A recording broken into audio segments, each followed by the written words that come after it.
Ada satu kenyataan yang sering kita abaikan. Hidup ini singkat.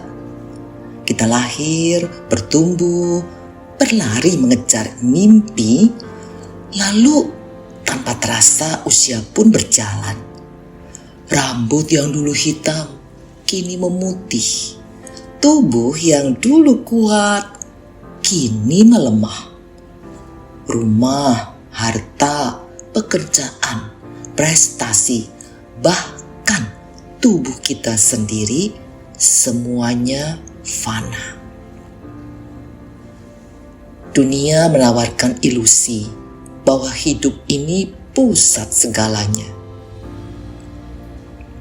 Tetapi salib Kristus berbisik kebenaran yang lain.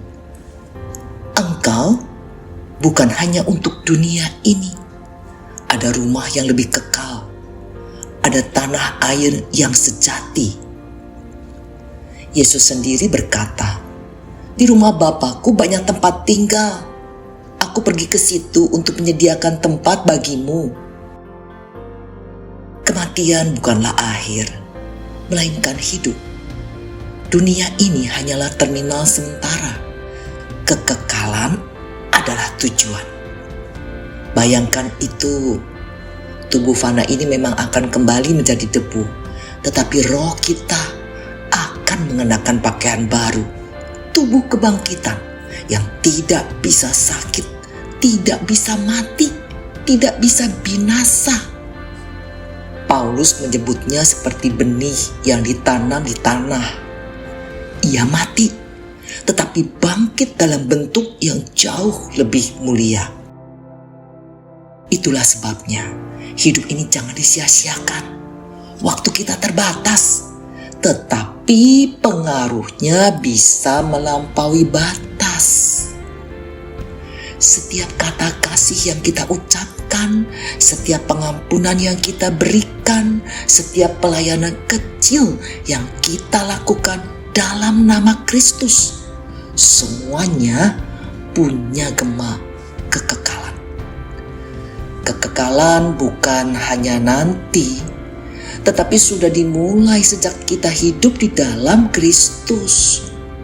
Saat Roh Kudus berdiam dalam hati kita, maka kita mengecap kehidupan yang tidak terbatas oleh maut. Itulah sebabnya orang Kristen sejati tidak perlu takut menghadapi kematian, sebab maut hanyalah jembatan menuju pelukan Sang Juru Selamat.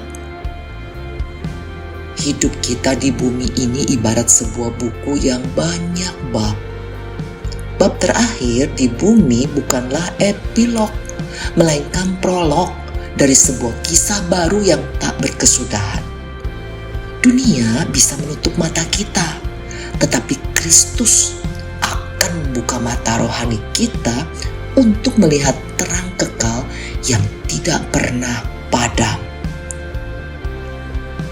Saudara, jangan berhenti di bumi. Jangan biarkan hatimu terpaku pada debu dunia ini. Kita adalah peziarah. Kita adalah musafir. Kita sedang berjalan menuju negeri yang kekal, di mana Allah sendiri akan menjadi terang dan kasih-Nya menjadi rumah kita. Mari kita berdoa. Ya Bapa yang kekal, Engkau adalah Alfa dan Omega, awal dan akhir. Kami datang di hadapan-Mu dengan hati yang rapuh di tengah dunia yang sementara ini. Seringkali kami lupa, kami mengira bumi ini adalah tujuan, padahal ini hanyalah persinggahan. Tuhan, bukakan mata kami untuk melihat bahwa hidup kami tidak berhenti di sini. Arahkan pandangan kami melampaui kabut dunia, menembus batas waktu, menuju rumah kekal yang Engkau sediakan dalam Kristus. Ajarlah kami untuk bijak menghitung hari, agar setiap langkah kami ditaburi kasih dan kebenaran. Ajarlah kami untuk menabur yang kekal, bukan sekadar yang fana. Dan ketika saatnya tiba, biarlah kami masuk dengan tenang ke dalam pangkuan-Mu, bukan dengan tangan kosong, melainkan dengan hidup yang telah berubah. Kami rindu mendengar suara-Mu berkata, "Baik sekali hamba-Ku yang baik dan setia. Masuklah dan turutlah dalam kebahagiaan Tuhan-Mu." Dalam nama Yesus Kristus Sang Kebangkitan dan Hidup, kami berdoa.